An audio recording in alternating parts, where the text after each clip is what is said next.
On our anniversary in October 2017, I borrowed my mother's old iPad to print photos for a school project. My daughter was asleep in the next room, her backpack open on the floor, markers scattered everywhere.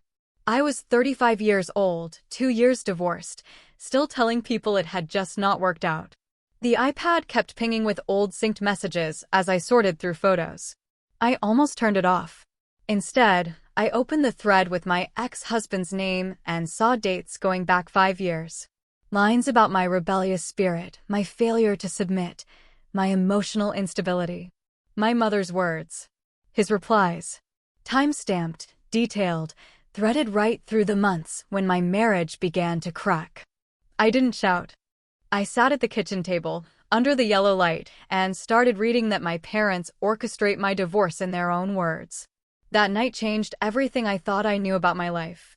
It was a Tuesday night in October, and the house was quiet in that way it gets when a child finally falls asleep after a long day. Lena Hartley sat at her kitchen table with piles of construction paper spread in front of her, a lukewarm mug of tea pushed to one side, and her mother's old iPad propped against a stack of library books. The white noise machine in her daughter's bedroom hummed through the thin wall. Lena was 35 years old, though she felt older some days, the way people do when they've been through something that aged them from the inside. The rental house sat on the edge of Tulsa, in a neighborhood where the streetlights came on early and the lawns were patchy but maintained. Her apartment was small, 2 bedrooms with linoleum floors and walls that showed nail holes from previous tenants. But it was hers. No one had chosen the furniture for her. No one commented on the dishes in the sink.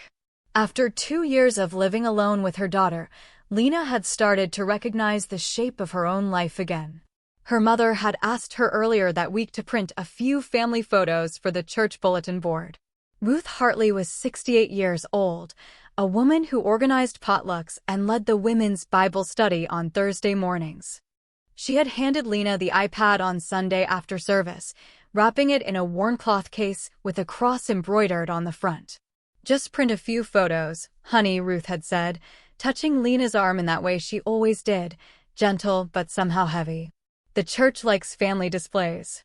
Lena had taken the device home to save herself a trip. Gas was expensive, and she was careful about every dollar now. She worked as an administrative coordinator at a community college, answering phones and filing paperwork. The salary was modest, but steady. Her daughter, 9 years old and quick to laugh, was asleep now after an evening of homework and a chapter book read aloud. Orchestrated systematic narrative expansion with stylistic specifications. I need to continue expanding this story to reach approximately 25,000 words. I'll work through all 7 episodes systematically, maintaining the calm, cinematic tone and spelling out all numbers. Let me continue with the discovery scene and then move through the chronological narrative. The iPad screen glowed in the dim kitchen. Lena had connected it to her Wi-Fi, intending to access the photo library. But as soon as the device synced, notifications began sliding down from the top of the screen. At first they were mundane, the kind of alerts that pile up on an unused device.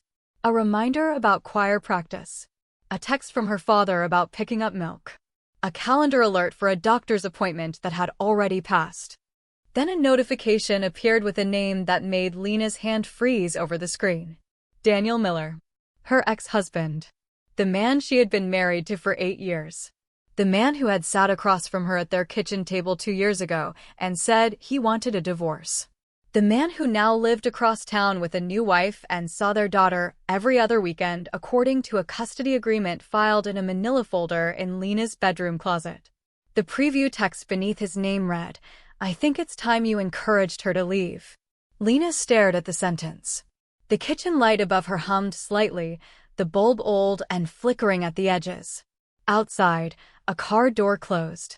A dog barked twice and went quiet. She could hear the rhythm of her daughter's white noise machine, steady and mechanical through the wall. She could have locked the screen right then. She could have printed the photos her mother wanted, wrapped the iPad back in its cloth case, and returned it on Sunday without ever opening that message thread. Part of her wanted to do exactly that. Part of her understood, In the way you understand something in your body before your mind catches up, that whatever was on that screen would change things in a way that could not be undone. But another part of her, the part that had spent 2 years telling herself that the divorce had been mutual, that it had just not worked out, that these things happen, that part needed to know. Lena unlocked the screen. Her mother's passcode was still the same pattern it had always been, for numbers corresponding to her father's birth year. 1953. Lena had set it up for her mother years ago when smartphones were still new and confusing. The message app opened. Daniel's name sat at the top of the thread list. Lena tapped it, and the conversation unrolled, line by line, stretching back through the screen in a pale blue column. The most recent messages were from 2 weeks ago. Casual check-ins. Bible verses. Encouragement about his new marriage. Lena scrolled up and up. The thread went back months, then years. She kept scrolling, her thumb moving faster, watching the dates roll backward. 2016, 2015, 2014, 2013. She stopped when she reached March 2012. That was the month she and Daniel had closed on their first house. A modest place with 3 bedrooms and a backyard, on a street where neighbors waved and kids played basketball in driveways. They had been married for 3 years at that point. Lena remembered feeling proud. They had saved for the down payment together, cutting back on dinners out and vacations, tracking every expense in a shared spreadsheet. The first message in the thread was from her mother. Ruth had written, "Daniel, we're here for you as spiritual parents." Lena read the sentence 3 times. Her chest felt tight. She set the iPad down on the table and took a slow breath. Then she picked it up again and kept reading. The messages unfolded in a pattern. Ruth would send encouragement, advice, Bible verses. Daniel would reply with gratitude, updates, and questions. Her father, Charles, appeared less frequently, but when he did, his messages carried weight. Short sentences about headship and authority. Observations about Lena's behavior framed in spiritual language. Lena scrolled through the months. March 2012 became June. Then September. Then December.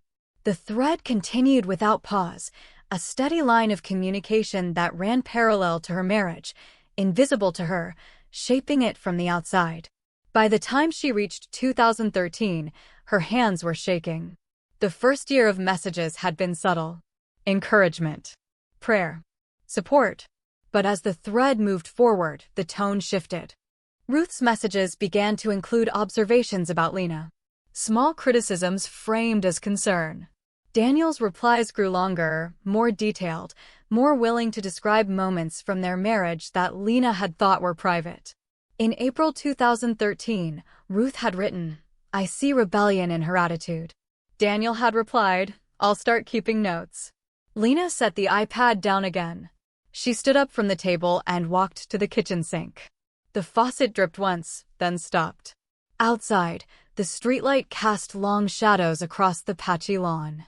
She gripped the edge of the counter and breathed slowly, counting to 5, the way her therapist had taught her years ago when the divorce was fresh and panic came in waves.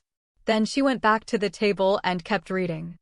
The messages became more frequent as 2013 turned into 2014. Ruth documented moments Lena barely remembered. A raised voice during an argument about money. A weekend when Lena had refused to host her parents twice because she was exhausted from work and childcare. A Bible study meeting Lena had skipped to take her daughter to a birthday party. Each incident was logged in Ruth's messages. Each one was framed as evidence. Evidence of what, Lena didn't know yet. But the weight of it was building on the screen, message by message, like a case file being assembled one entry at a time. Her father's messages were less frequent but more direct. In July 2014, Charles had written, "We're concerned about her emotional stability." That sentence hit Lena like cold water. She remembered that summer. She and Daniel had been fighting more often. Money was tight. They were trying to conceive a second child, and it wasn't happening. Lena had been stressed, stretched thin between work and home, feeling like she was failing at both. But unstable? She had gone to work every day. She had made dinners and packed lunches and attended church on Sundays. She had been tired, yes. Overwhelmed, yes. But unstable. Daniel had replied to her father's message, "I'm documenting everything." Lena kept scrolling. The thread moved through holidays and birthdays, through ordinary weeks and crisis moments. For each memory Lena carried from those years, there was a shadow version on the screen. A parallel narrative being written in real time, shaping the story of her marriage into something she didn't recognize. In December 2014, Ruth had written, "A godly wife doesn't air her husband's faults." Lena remembered that line. Her mother had said it to her in person, in the kitchen of the house Lena and Daniel had bought together during a Christmas visit. At the time, Lena had taken it as advice. Wisdom from an older generation. A reminder to protect her husband's dignity. Now, reading it on the screen as part of a larger conversation, it looked different. It looked like coaching. Like Ruth was training Daniel to see Lena's honesty as betrayal. By the time Lena reached 2015, the tone of the messages had shifted again. Ruth and Charles were no longer just observing. They were advising. Directing. Their messages to Daniel contained instructions. Document these instances so you're not gaslit later. Don't let her twist the story. You are not bound to endure emotional abuse. That last line stopped Lena cold. Emotional abuse. She stared at the words on the screen. She thought back to 2015, to the arguments they'd had, to the counseling she had begged Daniel to try. He had refused. "Your parents don't think we need strangers involved," he had said. "They think it's a spiritual issue, not psychological." Lena had believed him. She had believed that her parents, with their decades of marriage and their deep faith, knew better than a secular therapist. She had believed that if she just tried harder, prayed more, submitted more completely, the marriage would heal. Now she understood. The refusal to seek counseling hadn't been about faith. It had been about control. About keeping the narrative contained within a circle her parents could manage. Lena scrolled faster. The messages piled up. Hundreds of them. Thousands, maybe. She didn't count. She just kept reading, her eyes scanning the screen, her mind trying to reconcile what she was seeing with what she remembered. In June 2015, there had been a fight about money. Daniel wanted to buy a new truck. Lena thought they should save for their daughter's preschool tuition. The argument had escalated. Voices raised. Doors slammed. It was one of the worst fights they'd ever had, and Lena remembered feeling ashamed afterward, like she had failed to be the calm, gentle wife she was supposed to be. The morning after that fight, Ruth had texted Daniel, "See, this is the anger we talked about. Her mood swings are escalating. Don't let her twist the story." Lena read the message 3 times. Then she stood up and walked to her bedroom. She pulled open the closet and found the plastic storage bin where she kept old journals and calendars. She flipped through the calendar from 2015 until she found June. There, in her own handwriting, was a note on the date of that fight. "Bad argument with D. I need to do better." She carried the calendar back to the kitchen and set it beside the iPad. The dates matched. The fight had happened. But the version of it on her calendar, written in her own shame and self-blame, was so different from the version in her mother's text message. In Lena's memory, she was the problem. In Ruth's message, Lena was dangerous. Lena sat back down and kept scrolling. By the fall of 2015, the messages between Ruth, Charles, and Daniel had taken on a new focus. They were no longer just documenting and advising. They were planning. In September, Charles had written, "You need to start thinking about protection." Daniel had replied, "Protection from what?" "From being blamed when this ends," Charles wrote back. "Begin talking to a lawyer quietly. Get ahead of it." Lena's breath caught. Protection. Lawyer. Blamed when this ends. She scrolled down, watching the conversation unfold week by week. Her parents were coaching Daniel to prepare for divorce before Lena even knew divorce was on the table. In October 2015, Ruth had written, "We'll stand with you at church." People know her history. What history? Lena thought. She had grown up in that church. She had taught Sunday school. She had volunteered in the nursery. She had baked for potlucks and served on committees. What history could her mother possibly mean? But then Lena understood. The history wasn't real. It was the story Ruth and Charles had been building in their messages, week by week, year by year. A narrative of rebellion, instability, anger, and dishonor. A story that would make sense to the church when the divorce came. A story that would protect Daniel and vilify Lena, all while sounding compassionate and concerned. Lena kept reading. The messages continued through the winter of 2015 and into the spring of 2016. By then, the thread was full of practical advice. Names of lawyers. Strategies for custody.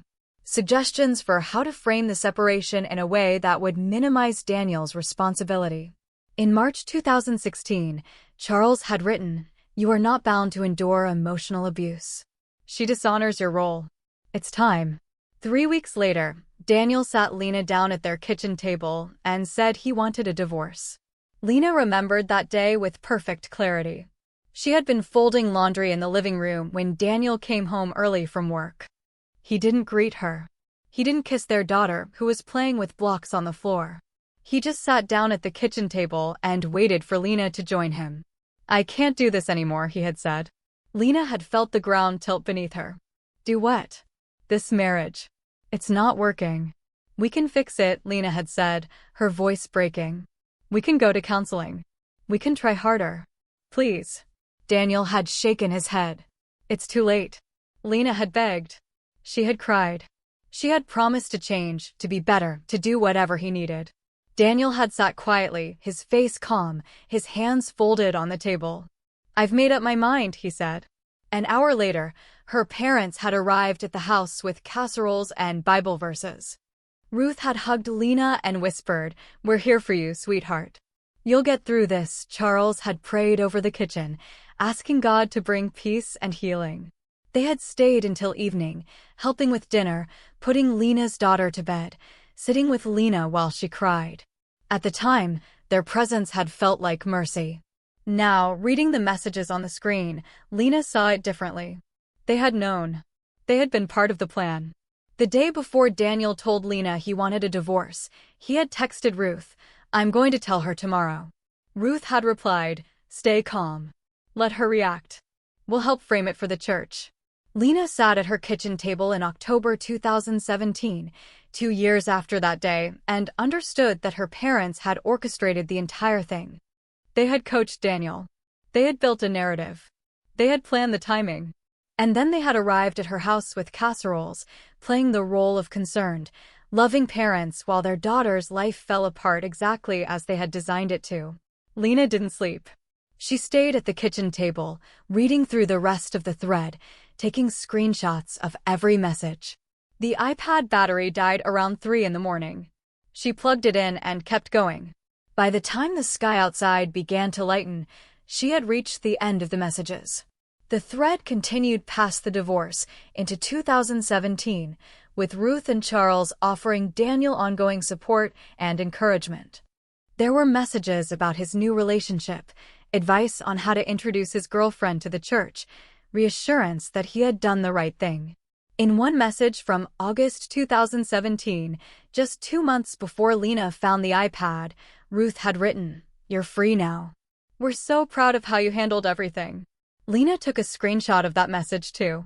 Then she opened her laptop and created a new folder. She titled it simply, "Evidence." She uploaded every screenshot, organized by date, and backed up the folder to 3 different places: her laptop, an external hard drive, and a cloud storage account. When her daughter woke up at 7 in the morning, Lena was sitting at the table with a mug of cold coffee and her mother's iPad plugged into her printer. The device was printing message after message, 1 page at a time, the small printer in the corner of the kitchen whirring and clicking as it worked. "What are you doing, Mama?" her daughter asked, rubbing her eyes. "Just some paperwork, sweetheart," Lena said. She smiled, keeping her voice light. "Go brush your teeth. I'll make pancakes." Over the next 3 weeks, Lena told no one what she had found. She returned the iPad to her mother on Sunday after church, wrapped in its cloth case, as if nothing had happened. Ruth smiled and thanked her, touching her arm in that familiar way. Lena smiled back, said it was no trouble, and went home. At night, after her daughter was asleep, Lena worked.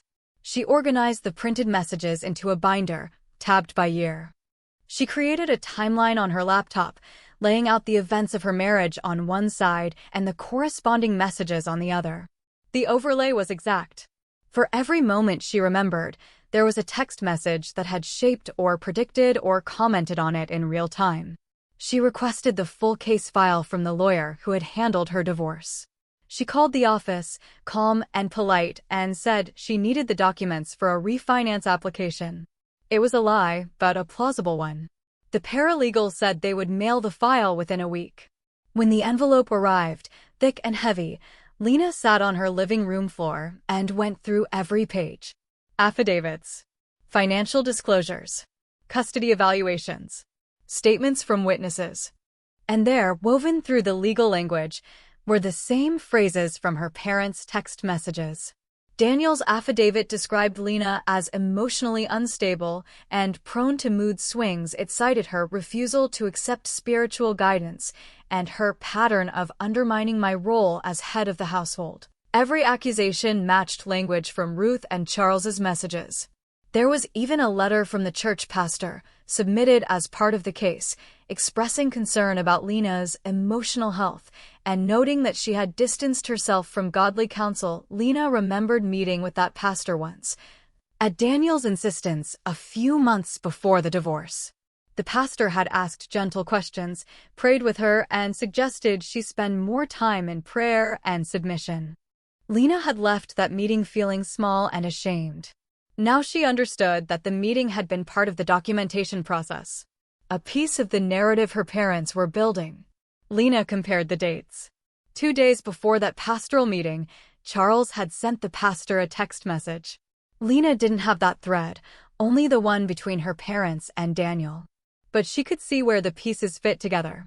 The sermon the pastor had preached the following Sunday had been on submission, on the biblical order of marriage, on the dangers of a rebellious spirit. Lena had sat in the pew that morning, feeling the weight of every word, certain that the message was directed at her. And it had been, because her father had asked for it. By the end of November, Lena had a complete picture. A binder full of text messages, a folder full of legal documents, and a timeline that showed, step by step, how her parents had orchestrated her divorce while pretending to support her. She kept the binder in her bedroom closet, tucked inside a plain gray box on the top shelf. She didn't need to look at it anymore. Just knowing it existed was enough. Knowing that there was a record, outside of her parents' version of events, outside of the story the church had been told. A record that said, this happened. And here is the proof. Before Lena understood what the messages meant, before she knew there was a shadow story running parallel to her life, there had been signs. Small moments she had ignored or explained away. Patterns she had told herself were normal. The first crack hadn't been a fight or a crisis. It had been quiet, domestic, almost forgettable. In 2012, when Lena and Daniel closed on their first house, her parents arrived before the movers. They stood in the empty living room, the walls still marked with nail holes from the previous owners, and prayed. Ruth and Charles held hands and bowed their heads, and Charles spoke in that low, steady voice he used for public prayers. "Father, we dedicate this home to your purposes," he said. "We ask that you establish godly order here. That Daniel would lead with wisdom and Lena would follow with grace. That this house would be a place of submission and peace." Lena had bowed her head and said amen. She hadn't questioned the language. Submission, order, leadership. These were the words she had grown up with, the framework of marriage she had been taught since childhood. A husband leads. A wife supports. Together, under God's authority, they build a life. After the prayer, Ruth pulled Lena aside into the empty kitchen. Sunlight came through the window, catching dust in the air. Ruth touched Lena's arm, gentle but firm. "Remember, sweetheart," Ruth said. "A godly wife doesn't air her husband's faults. You protect him. You cover his mistakes. That's your role." Lena nodded. "I know, Mama." Good, Ruth smiled. I'm proud of you. At the time, Lena had felt reassured. Her mother's approval mattered. It had always mattered. Ruth was a woman the church respected, a prayer warrior, a Bible study leader, someone who knew scripture and lived it faithfully. If Ruth said this was how marriage worked, then it must be true. But looking back, years later, Lena could see the moment differently. Ruth hadn't been offering wisdom. She had been setting a rule. A boundary. Don't tell anyone if something is wrong. Don't seek help. Don't expose problems. Keep it inside. Keep it private. Keep it manageable. That same year, Lena began to notice how often Daniel stopped by her parents' house without her. He would mention it casually, after the fact, as if it were nothing. Your mom made lasagna last night, he would say. Lena would look up from the dishes. Last night? I thought you were working late. I was. Your dad called and said they had leftovers. I stopped by on the way home. Or, your dad and I talked about the budget today. The budget? Yeah. He had some ideas about our savings plan. Lena found it odd at first, but not alarming. Her parents lived 20 minutes away. Daniel worked nearby. It wasn't strange for him to stop in. And her parents were generous, always offering meals, always willing to talk through problems. Lena told herself it was nice that Daniel had a relationship with them, that he felt comfortable seeking their advice. But over time, she noticed patterns. Daniel started using phrases that weren't his. Words that sounded like Ruth's voice coming out of his mouth. A gentle and quiet spirit, he would say when Lena raised her voice during an argument. That's what scripture says. Or, don't stir up discord. We need peace in this house. These were Ruth's favorite phrases, pulled from 1 Peter and Proverbs, verses she quoted often in Bible study. Lena had heard them her entire life. But now they were being used against her, wielded like tools to end conversations or shut down conflict. In 2013, Lena suggested they try marriage counseling. They had been fighting more often, small arguments that grew into larger silences. Lena felt distant from Daniel, like they were living parallel lives in the same house. She thought a counselor might help them reconnect.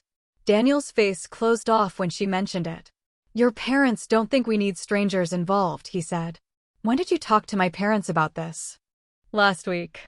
Your dad called to check in. Lena felt something tighten in her chest. You talked to my dad before you talked to me. He asked how we were doing. I was honest. What did he say? That counseling is a secular solution. That this is a spiritual issue, not a psychological one-inch. Lena stood at the kitchen sink, her hands in soapy water, feeling very small and very childish. She wanted to argue. She wanted to say that counseling didn't have to be secular, that plenty of Christian therapists existed, that wanting help wasn't a lack of faith. But the words felt heavy. Daniel had already consulted her parents. Their opinion had already been formed. And Lena had been taught her entire life to respect her father's wisdom, to trust her parents' guidance. That night, her parents called. Charles prayed over the phone, his voice steady and sure, asking God to bring unity to Lena and Daniel's home. When the prayer ended, Ruth took the phone. Lena, sweetheart, are you respecting his leadership? I'm trying, Mama. Trying isn't enough. You have to submit fully. Even when it's hard. Especially when it's hard. I just thought counseling might help us communicate better. Counseling is for people who don't have faith, Ruth said. You have the Bible. You have the church. You have us. That's all you need. Lena said okay. She hung up the phone and went to bed. She didn't bring up counseling again. For years, she told herself her parents meant well. That they were trying to help. That their advice, however strict, came from a place of love and concern. She told herself that marriage was hard, that everyone struggled, that submission was the path to peace even when it felt like erasure. But underneath, something was shifting. A quiet doubt. A small question she couldn't quite name. It sat in the back of her mind, unspoken, waiting. By 2014, the cracks in Lena's marriage were visible. Not to outsiders, perhaps, but to her. Arguments happened more frequently. Silences grew longer. Daniel spent more evenings at her parents' house, coming home late with updates Lena hadn't asked for. "Your mom thinks we should budget differently," he would say. Or, "Your dad suggested I take the lead on our finances." Lena noticed that her role in decision-making was shrinking. Daniel stopped asking her opinion on major purchases. He made plans without consulting her. When she objected, he framed her concerns as resistance or rebellion. "You're undermining me," he would say. "I'm just trying to have a conversation. You're questioning my leadership." That phrase, "my leadership," appeared more and more. It became a wall she couldn't climb over. If she disagreed, she was rebellious. If she raised her voice, she was disrespectful. If she wanted to talk things through, she was stirring up discord. Lena started keeping a journal. She wrote down her feelings, trying to make sense of the confusion. On one page, she listed the qualities she thought made a good wife: patient, kind, supportive, gentle. On another page, she listed the ways she felt she was failing: too opinionated, too emotional, too quick to argue. She didn't know, at the time, that Daniel was keeping notes too. Or that those notes were being shared with her parents. Or that together, they were building a case. In the summer of 2014, Lena's parents invited Daniel to dinner twice in 1 week without inviting Lena. When she asked why she hadn't been included, Ruth said, "We thought you might need a break, sweetheart. You've seemed so tired lately." Lena couldn't argue with that. She was tired. Work was demanding. Their daughter, then 5 years old, was in kindergarten and adjusting to a new schedule. The house always needed cleaning. Meals needed planning. Lena felt stretched thin, like she was barely keeping up. But the exclusion stung. Sitting at home while her husband and her parents met without her felt like being talked about rather than talked to. When she mentioned this to Daniel, he brushed it off. "They're just trying to help," he said. "Help with what?" "With us. With our marriage. By having dinner with you and not me. They wanted to give me a space to talk. To process things." "Process what?" Daniel sighed. "You've been different lately. Distant. Irritable." "They're concerned." Lena felt the ground shift beneath her. Different. Distant. Irritable. She tried to hold on to her own reality, her own sense of who she was. But the words landed like weights, heavy and hard to carry. By the fall of 2014, Lena began to feel like she was living in a story someone else was writing. Conversations with Daniel felt scripted. Her parents' advice felt coordinated. The church sermons seemed aimed at her. She couldn't tell if she was being paranoid or perceptive. One Sunday in October, the pastor preached on submission. The text was from Ephesians chapter 5. "Wives, submit to your own husbands, as to the Lord." The sermon went on for 40 minutes, detailing the dangers of a rebellious wife, the importance of order in the home, the ways disobedience could fracture a family. Lena sat in the pew, her hands folded in her lap, feeling every word like a pointed finger.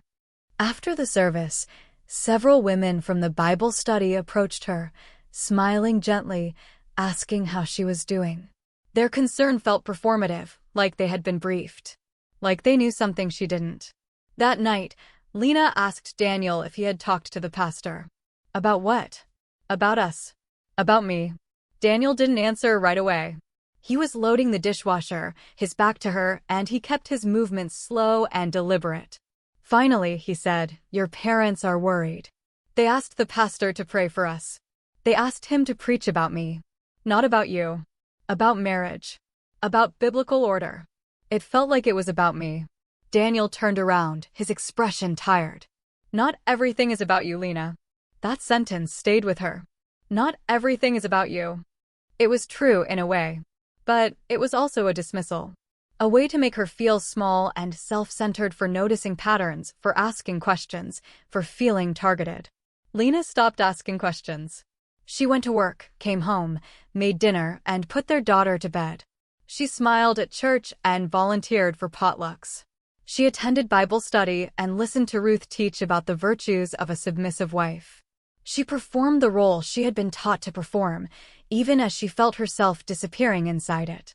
2015 was the year everything accelerated. The arguments grew sharper. The silences grew colder. Daniel stopped coming to bed at the same time as Lena. He would stay up late, sitting in the living room with his phone, texting someone. When Lena asked who, he said, "Your dad. He's helping me work through some things." "What things?" "Personal things. We're married." "Your personal things are my personal things." Daniel looked at her with something like pity. "You wouldn't understand." By the spring, Lena felt like a stranger in her own house. Daniel made decisions without her. He changed their budget without consulting her. He told their daughter things Lena disagreed with, undercutting her authority as a parent. When Lena objected, Daniel framed her concerns as overreactions. "You're being dramatic," he would say. Or, "You're too emotional to see this clearly." Emotional. That word appeared constantly. Anytime Lena raised her voice, expressed frustration, or cried, she was being too emotional. It became a weapon, a way to delegitimize her feelings, to paint her as unstable. In June 2015, Lena and Daniel had their worst fight. It started over money. Daniel wanted to buy a new truck. Lena thought they should save the money for their daughter's preschool tuition and summer activities. Daniel insisted the truck was necessary for work. Lena pointed out that his current truck was only 4 years old and running fine. The argument escalated. Voices raised. Doors slammed. Lena said things she regretted. Daniel stayed calm, which only made Lena feel worse, like her anger was proof of her instability. The next morning, Daniel left for work without saying goodbye. Lena sat at the kitchen table, her head in her hands, feeling ashamed and defeated. She wrote in her journal, "Bad argument with D. I need to do better." What she didn't know was that the same morning Ruth had texted Daniel, "See, this is the anger we talked about. Her mood swings are escalating. Don't let her twist the story." By the fall, the dynamic had shifted entirely. Daniel was no longer trying to fix the marriage. He was distant, disengaged, spending more time away from home. Lena felt like she was living with a stranger. One evening in November, Daniel came home late and told Lena they needed to talk. They sat at the kitchen table, the same table where they had eaten meals and paid bills and made plans. The same table where Daniel would eventually tell her he wanted a divorce. But that night, he didn't say divorce. He said, "I think we need time apart." Lena's chest tightened. "Time apart? I'm going to stay at your parents' house for a few weeks. Give us some space to think." "You're leaving." "Temporarily." "What about our daughter?" "I'll still see her. I'll pick her up from school on my days." "This isn't about her." "Then what is it about?" Daniel looked at her, his face tired and closed. "I don't think you're well, Lena. I think you need help." "Help with what?" "Your anger. Your emotions. The way you react to things." Lena felt like the room was tilting. "I react to things because things are happening. You're telling me you're leaving. Of course I'm upset." "This," Daniel said, gesturing at her. "This is what I mean. You can't have a calm conversation. Everything is a crisis." Lena wanted to scream. She wanted to throw something. But she didn't. She sat very still, her hands folded on the table, and said nothing. Because anything she said would be used as evidence. Evidence that she was emotional, unstable, unwell. Daniel moved out the next week. He stayed at Ruth and Charles's house for 2 months. During that time, Lena saw him only at child exchanges, brief and awkward meetings in parking lots where they traded their daughter like a package. Her parents visited often, bringing casseroles and encouragement. Ruth would sit with Lena at the kitchen table, holding her hand, saying things like, "We're praying for you, sweetheart. We know this is hard." Lena believed they were praying. She believed they cared. She didn't know they were also coaching Daniel, building a legal case, preparing for a divorce Lena didn't see coming. Daniel came home on a Tuesday in March. He didn't bring his belongings. He didn't unpack. He just sat at the kitchen table and waited for Lena to join him. "I can't do this anymore," he said. Lena felt the ground open beneath her.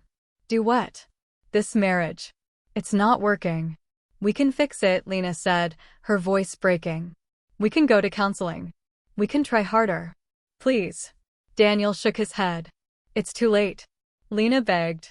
She cried. She promised to change, to be better, to do whatever he needed.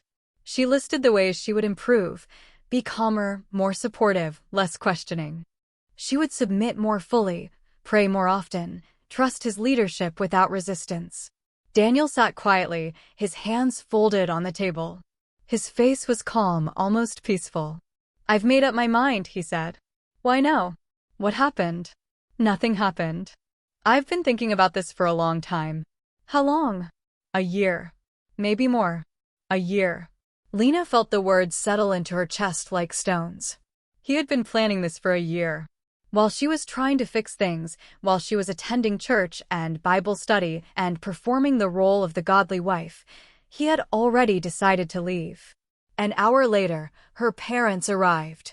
They brought casseroles and hugged Lena and prayed in the living room. Charles prayed for peace and healing. Ruth made tea and sat with Lena while she cried.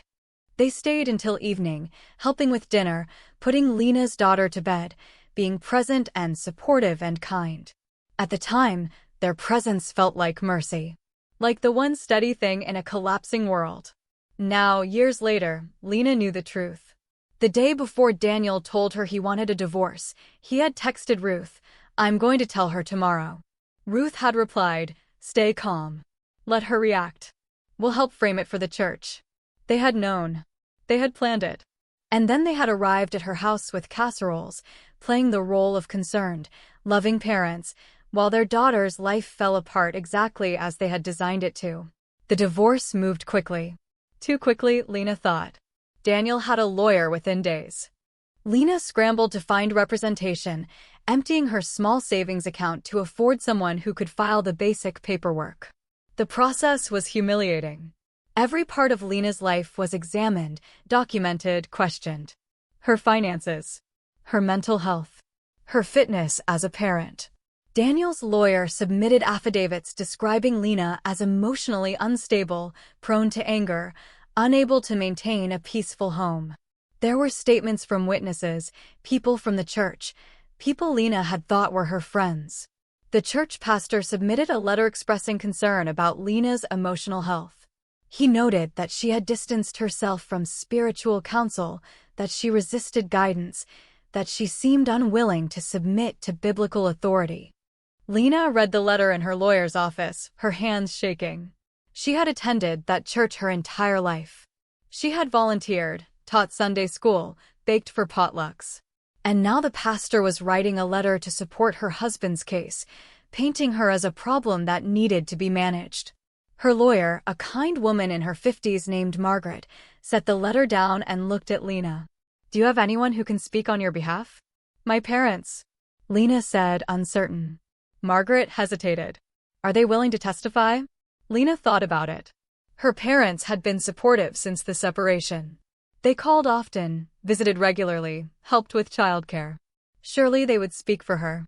But when Lena asked, Ruth's face closed off. "Sweetheart, we don't want to take sides. This is between you and Daniel. You're my parents. We love both of you. We want what's best for everyone. Then tell the court I'm not unstable. Tell them I'm a good mother." Ruth touched Lena's arm. "We can't lie, sweetheart. We have to be honest." "Lie about what?" "About the concerns we have. About the things we've observed." Lena stared at her mother. "What concerns?" Ruth's expression was gentle, almost sad. "You've been so angry lately. So resistant to guidance. We've been worried about you for a long time." "You've been worried?" "Yes, sweetheart. We have." Lena left her parents' house that day and didn't return for weeks. Something had broken, a trust she didn't know how to name. Her parents weren't neutral. They weren't supportive. They were on Daniel's side, had always been on Daniel's side, and were willing to let her lose everything to protect him. The divorce was finalized in July 2016. Lena got primary custody of their daughter, but Daniel got generous visitation. The house was sold, the proceeds split evenly. Lena moved into a small rental on the edge of Tulsa. Daniel moved into an apartment closer to his job. At the final hearing, Lena sat in the courtroom and listened to the judge summarize the case. The language was clinical, unemotional. Irreconcilable differences, best interests of the child, equitable distribution of assets. But underneath the legal language, Lena heard the story that had been told about her. Unstable, emotional, difficult. A woman who couldn't maintain peace in her home. A woman whose own parents had expressed concern. Lena signed the papers. She walked out of the courthouse into the bright summer heat and sat in her car for 20 minutes, staring at the dashboard, trying to understand what had just happened. She told herself it was over, that she could move on, that 2 years from now, this would be a story she barely remembered, a chapter that had closed. She didn't know that in 2 years, she would be sitting at her kitchen table with her mother's old iPad, reading the messages that explained everything. 3 weeks after Lena discovered the messages on the iPad, she still hadn't told anyone. She went to work, packed lunches, and attended parent-teacher conferences. Her daughter had no idea anything had changed. To her, Mama was the same as always, steady, present, tired, but smiling. Her parents still stopped by on Sundays with muffins and gentle questions about her healing process. "How are you doing, sweetheart?" Ruth would ask, touching Lena's arm in that familiar way. "I'm okay, Mama," Lena would say. And Ruth would nod, satisfied, believing that Lena was still the daughter she had shaped, still the woman who deferred to her parents' wisdom, still the grateful recipient of their care. But Lena wasn't that woman anymore. She had changed the night she read those messages. Something inside her had shifted, a foundational piece that altered everything else. She no longer trusted her parents' version of events. She no longer believed their concern was genuine. She no longer felt the old obligation to perform gratitude and submission. Instead, she felt something new. Something calm and clear and very, very cold. At night, after her daughter was asleep, Lena worked. She organized the printed messages into a binder, each year tabbed with a colored divider. She created a timeline on her laptop, a 2-column document that laid out her memories on the left and the corresponding messages on the right. On the left, June 15, 2015. Argument with Daniel about money. I felt ashamed afterward, like I had failed to control my temper. On the right, June 15, 2015. Ruth to Daniel. See, this is the anger we talked about. Her mood swings are escalating. Don't let her twist the story. The overlay was exact. For every moment Lena remembered, there was a message that had shaped it, commented on it, documented it. The shadow story was no longer invisible. It was right there on the screen, undeniable and concrete. Lena printed the timeline. She printed the binder contents. She made copies and stored them in 3 separate places: her bedroom closet, a locked drawer at work, and a safe deposit box at the bank. She wasn't planning to use them yet. She just needed to know they existed. That there was a record outside of her parents' version of events. A record that said, "This happened. And here is the proof." In late November, Lena made an appointment with a lawyer. Not the one who had handled her divorce, but a new one. A man in his 60s who specialized in elder law and estate planning. His office was in a strip mall, small and cluttered with file boxes and framed certificates. Lena sat across from him, the binder in a tote bag at her feet, and asked simple questions. "What obligations do I have toward my parents?" The lawyer leaned back in his chair. "Legally? None. Unless you've signed a contract or power of attorney. What if they expect me to take care of them? Expectations aren't obligations. They've always assumed I'd be their caregiver. They talk about me taking their house someday, looking after them when they're older. That's a plan they made, not a contract. So I can say no." "Yes." Lena felt something loosen in her chest. "What if they try to hand me power of attorney?" "You can decline." "What if they put the house in my name?" "You can refuse it. Or accept it and sell it. It's your choice." Choice. That word felt foreign. Lena had spent so much of her life being told what to do, how to behave, what role to play. The idea that she could simply choose, without permission, without justification, felt radical. "What if I assign someone else to handle their affairs?" Lena asked. "A professional caregiver or a third party?" "You can do that. You're not obligated to do it yourself." Lena thanked him and left. She didn't show him the binder. She didn't explain about the text messages or the divorce. She just took his business card and walked out into the cold November air, feeling lighter than she had in years. That same week, Lena made another appointment. This one was with a therapist named Elaine Morris. Elaine wasn't part of Lena's parents' church. She didn't know Ruth or Charles or any of the people who had shaped Lena's story. She was a licensed counselor who worked out of a small office above a pharmacy, the kind of place Lena would never have found if she hadn't been looking for someone completely outside her old circle. Elaine was 58 years old, with graying hair pulled back in a loose bun and a calm, steady presence. She didn't open with prayer or quote scripture. She just asked, "What brings you here?" Lena hesitated. Then she said, "I found out my parents orchestrated my divorce." Elaine didn't react with shock or disbelief. She just nodded slowly. "Tell me about that." So Lena did. She told the whole story, from the iPad discovery to the years of messages to the divorce that had left her feeling blamed and broken. She brought the binder and laid it on the table between them. Elaine flipped through the pages, reading quietly, her expression neutral. When she finished, she looked up at Lena. "How do you feel about what you found?" "Angry," Lena said. "And sad." "And confused." "Confused about what?" "About what to do now. I can't undo the divorce. I can't get back the years I spent thinking it was my fault." "So, what's the point of knowing?" Elaine leaned forward slightly. "The point is that you now have clarity. You know what happened. You can stop blaming yourself. You can start making choices based on reality instead of the story you were told." "What choices?" "Whether to stay in a relationship with your parents. Whether to continue playing the role they wrote for you. Whether to let them control the narrative moving forward."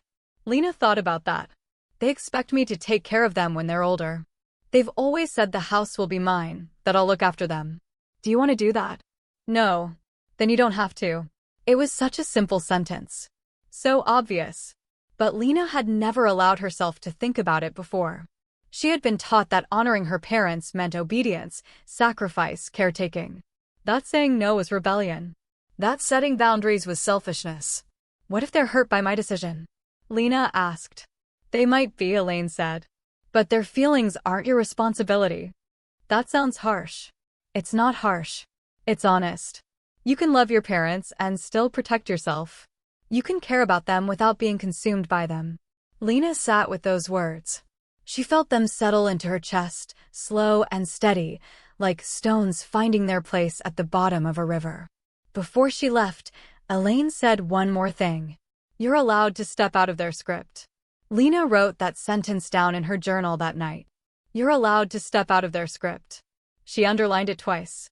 Over the next month, Lena began making changes. Small ones at first. She updated her will, naming her best friend from college as executor instead of her parents. She changed her emergency contacts at work, removing Ruth and Charles and adding 2 trusted colleagues. She consolidated her bank accounts, moving money from the shared savings account her father had helped her open years ago into a new account in her name only. When her father called to ask why he had been removed from her savings account, Lena kept her voice calm. "I'm simplifying my finances, Dad. I was on that account for protection.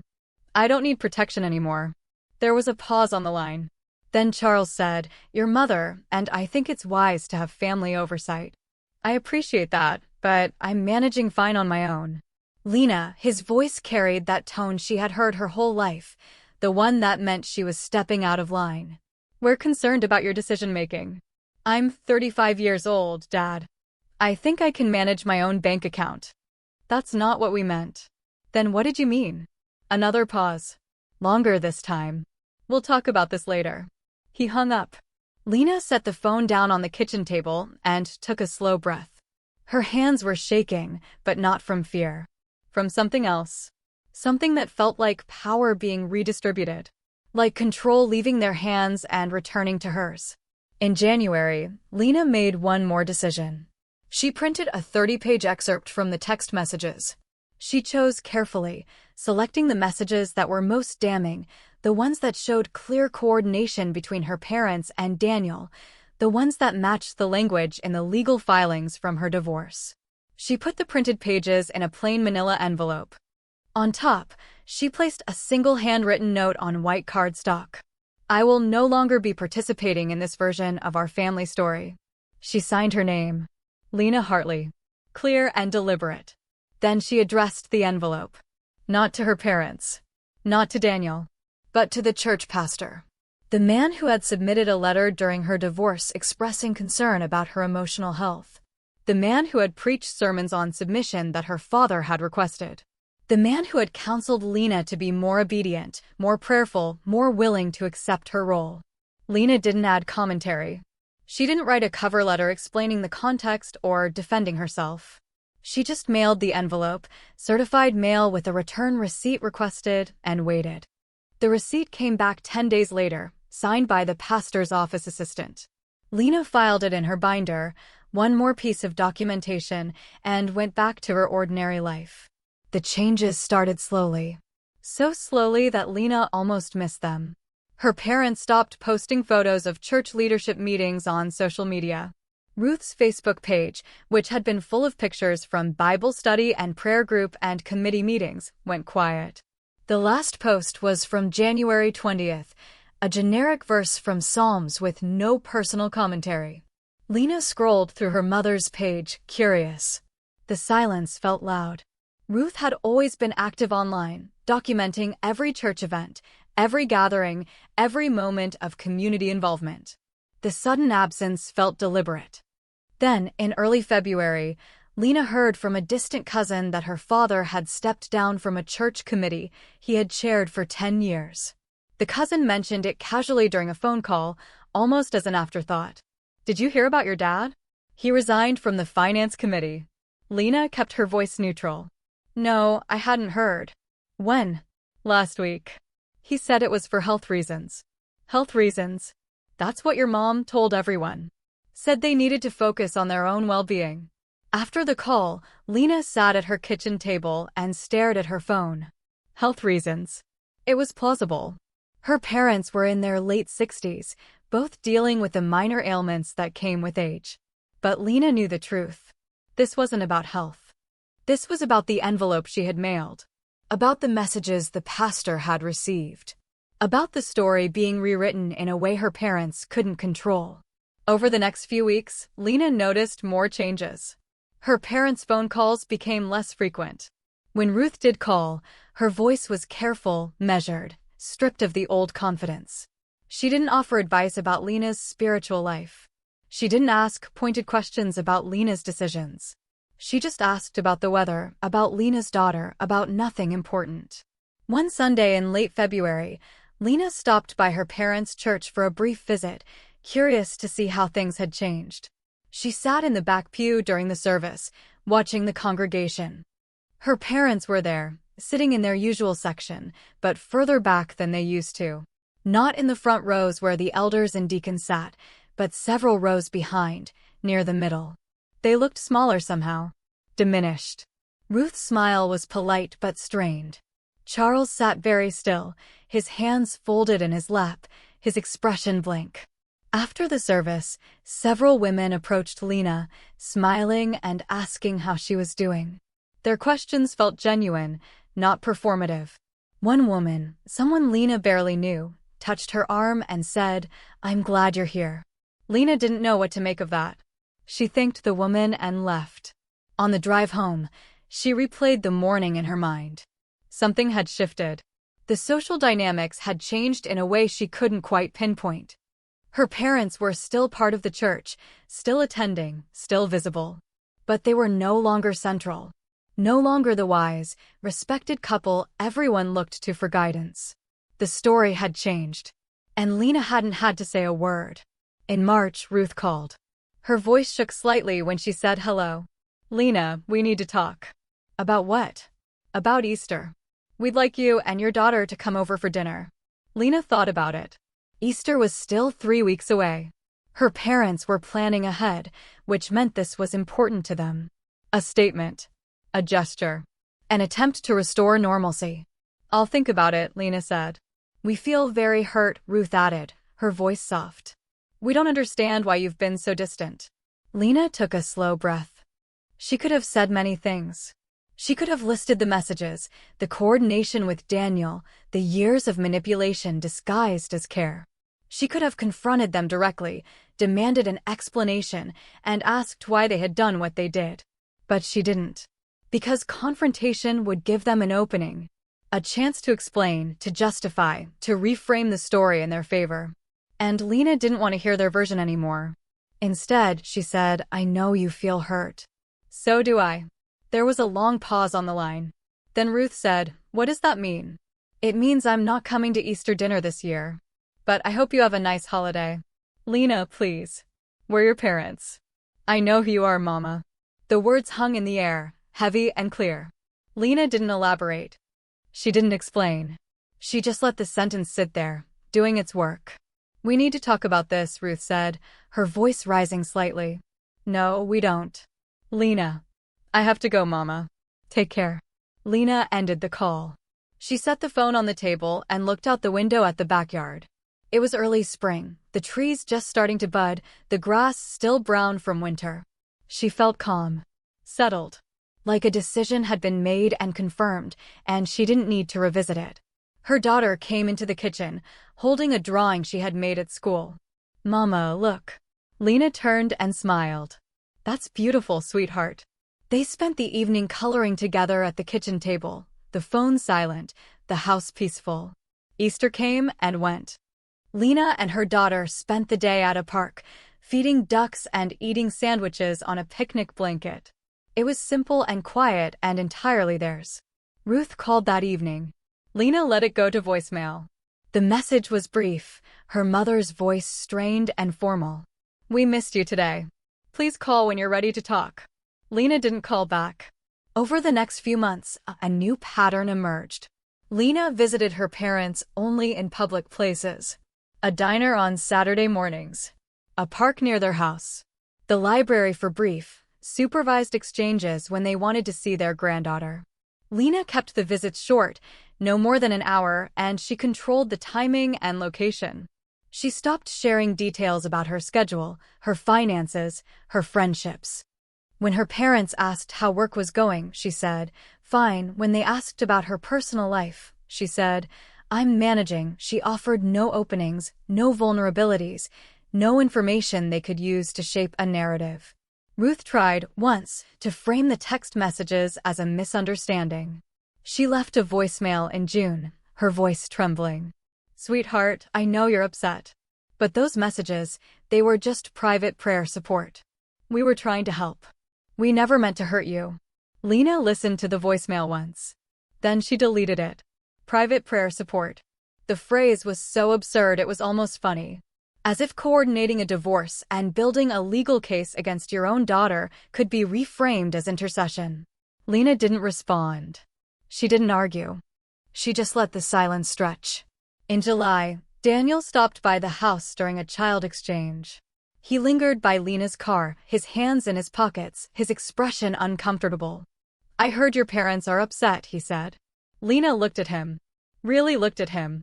She saw the man she had been married to, the man she had begged not to leave, the man whose calm, measured responses had always made her feel like the problem. And she felt nothing. No anger. No sadness. Just a distant curiosity, like looking at a stranger. "I'm sure they are," she said. "What happened?" "We all made choices, Daniel." He frowned, clearly wanting more explanation. But Lena didn't offer one. She just handed him their daughter's backpack, wished him a good weekend, and went back inside. That was the closest she came to confronting him. She never sent him the binder. She never showed him the messages or the timeline or the legal documents. She didn't need his acknowledgement or his apology. The work of understanding what had happened was hers, and it was complete. By the fall of 2018, the new boundaries were firmly in place. Lena's relationship with her parents was thin but civil. They exchanged birthday messages and photos on major holidays. They saw each other occasionally, always in public, always briefly. Ruth and Charles never acknowledged the text messages directly. They never explained themselves or asked for forgiveness. They just adapted to the new reality, adjusting their expectations, learning to exist in a smaller role in Lena's life. Lena finished her degree that year, a bachelor's in business administration she had started years earlier and abandoned during the divorce. She walked across the stage at graduation in a borrowed cap and gown, her daughter sitting in the audience with Lena's best friend from college. Her parents weren't there. Lena hadn't invited them. In November, she moved into a small townhome closer to her job. The place was modest, 2 bedrooms with a tiny balcony overlooking a shared courtyard. But it was hers. She bought secondhand furniture, pieces no one had chosen for her, and arranged them in ways that felt right. She hung artwork she liked, painted an accent wall in her bedroom, planted herbs in pots on the balcony. The townhome felt like a declaration. A physical space that matched her internal shift. A place where the rules were hers to make. The binder stayed on the top shelf of her bedroom closet, tucked inside a plain gray box. Lena didn't open it often. Just knowing it existed was enough. Knowing that there was a record, outside of her parents' version, outside of the church's version, outside of Daniel's version. A record that said, "This is what happened.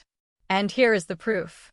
Some nights, when her daughter was asleep and the townhome was quiet, Lena would stand at the kitchen sink and look out at the small balcony. The solar lights she had strung along the railing flickered on one by one as the sky darkened. The tomato plant she had tried to grow never quite thrived, but it was still there, stubborn and green. A single wooden chair sat in the corner, waiting. She thought about the night in October 2017, the yellow kitchen light, the iPad screen glowing in the dark. She remembered the feeling of the ground shifting under her feet, the slow decision not to scream or confront or demand answers, but to step sideways out of the story her parents had written. The revenge she had enacted wasn't loud or dramatic. It wasn't a courtroom confrontation or a viral social media post. It was quieter than that. More deliberate. It was the withdrawal of her participation. The refusal to play the role they had assigned her. The decision to let their story collapse under its own weight while she built a new one. Her parents had lost the moral script they had lived in for decades. They had lost their standing in the church, their role as wise spiritual guides, their image as the couple who had saved their son-in-law from an unstable wife. The documents Lena had mailed to the pastor had done that work, quietly and irrevocably, rewriting the story in a way they couldn't control.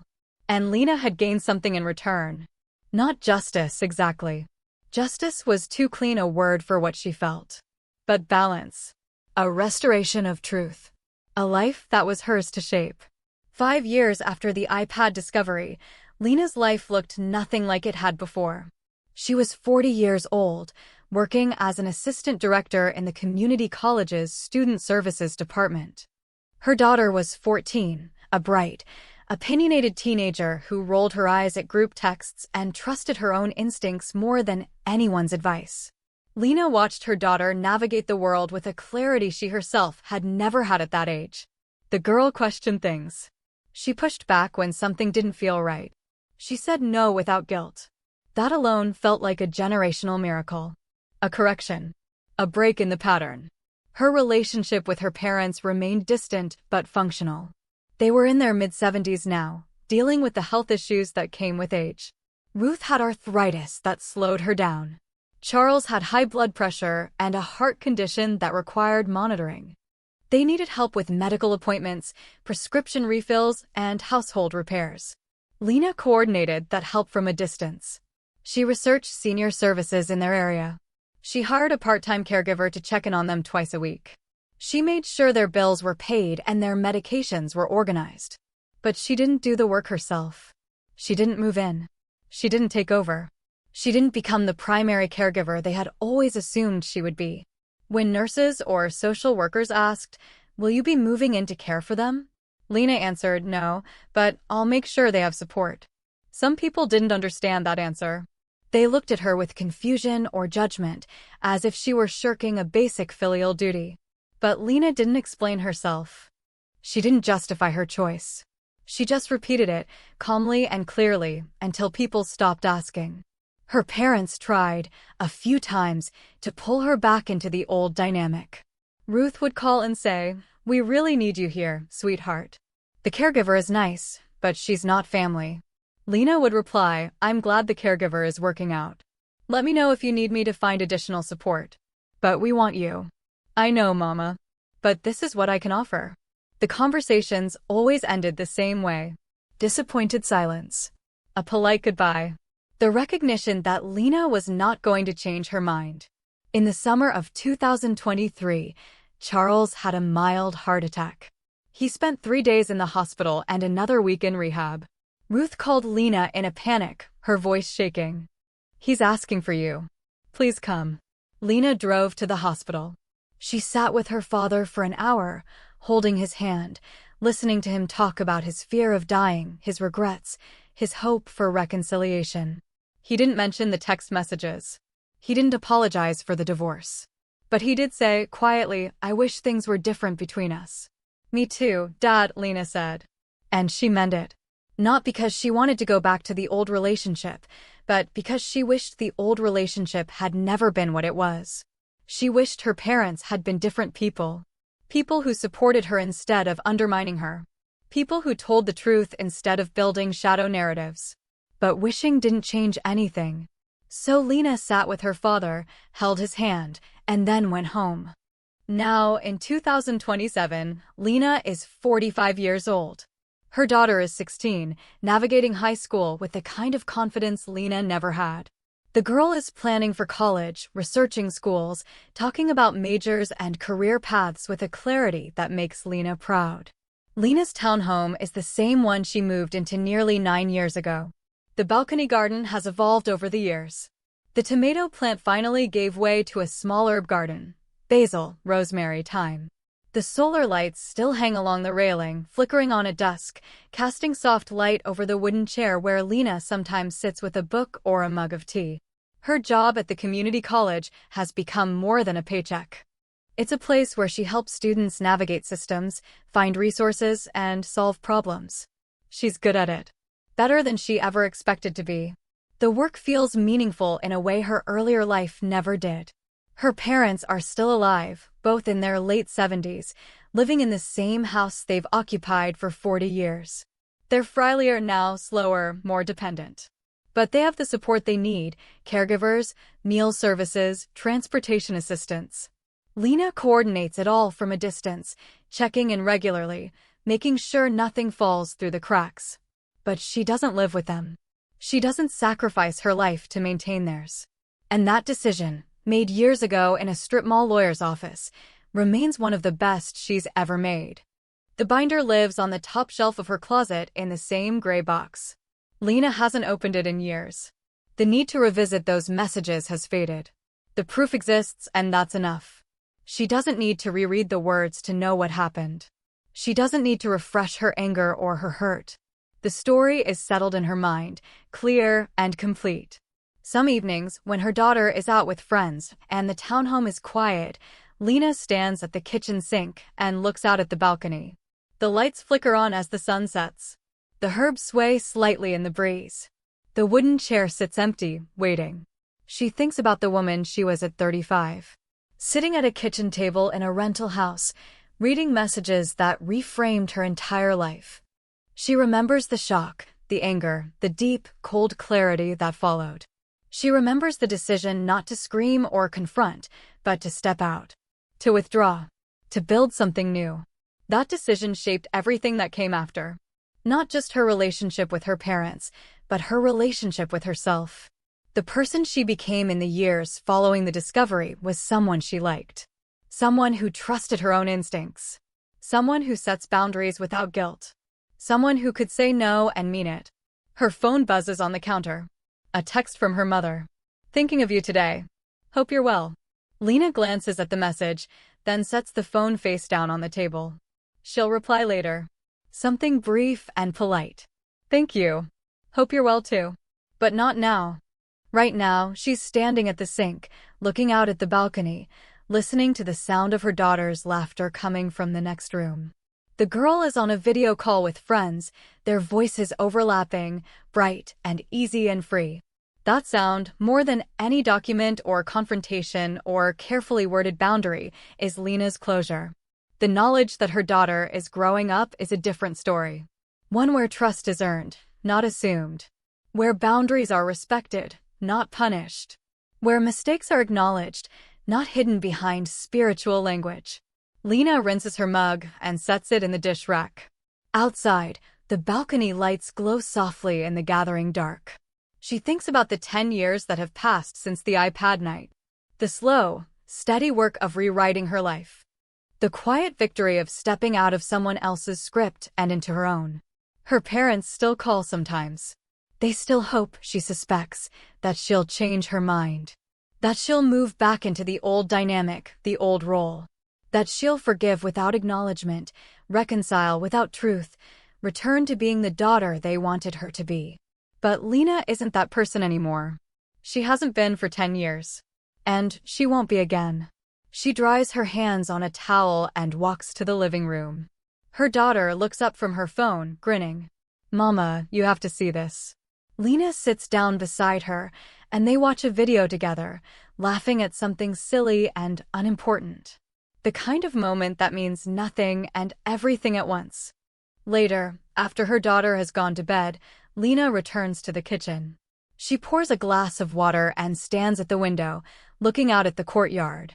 The townhome complex is quiet. A few lights glow in other windows. The stars are faint behind the city haze, but visible. She thinks about the gray box on the top shelf of her closet. The binder inside it, full of printed messages and legal documents and handwritten timelines. The proof that her parents orchestrated her divorce, that they built a narrative to justify it, that they played the role of loving, concerned parents while actively destroying her marriage. The box stays closed now. Lena doesn't need to open it anymore. The story is written, archived, complete. It exists, and that's enough. What matters now is the story she's building. The one where she coordinates care without surrendering her life. Where she loves from a distance without being consumed. Where she says no when she needs to and yes when she wants to. Where the phone buzzes and she chooses when to answer. Outside, the solar lights flicker one last time before settling into their steady glow. Lena finishes her water, rinses the glass, and turns off the kitchen light. In the next room, her daughter sleeps soundly, dreaming teenage dreams Lena will never fully know. But that's okay. That's how it should be. A life that belongs to the person living it. A story that unfolds on its own terms. Lena walks to her bedroom, pauses at the closet, and glances up at the top shelf. The gray box sits where it always has, invisible unless you know where to look. She closes the closet door and gets into bed. Tomorrow, her parents might call. Or they might not. Either way, Lena knows what she'll do. She'll glance at the phone, decide in real time whether to answer, and then go about her day. Because the real revenge, the lasting one, isn't in the documents she mailed or the boundaries she set or the roles she refused. It's in the life she built after. The quiet, ordinary, unremarkable life where she makes her own choices, trusts her own instincts, and answers only to the version of family she created. That life, simple as it is hers. Fully and completely hers. And that's the story she's living now. The one where the past is archived in a gray box, the future is unwritten, and the present is exactly as ordinary and peaceful as she wants it to be. The townhome settles into nighttime silence. The balcony lights glow softly outside. The stars hang faint and steady above. And Lena closes her eyes, knowing that when she wakes, she'll face another ordinary day. Another choice. Another moment of living on her own terms. That's enough. It's more than enough. It's everything. Every story here will stir your soul. Welcome to Spice and Sugar, your daily escape into real emotions, bold lives, and unforgettable lessons. Here, it's all about love, loss, laughter, and the quiet strength that carries us through. I share stories that make you feel, that remind you you're not alone, that every bitter moment can lead to something sweet. If you want to laugh, cry, and see life through stories that heal and inspire, subscribe and stay a while.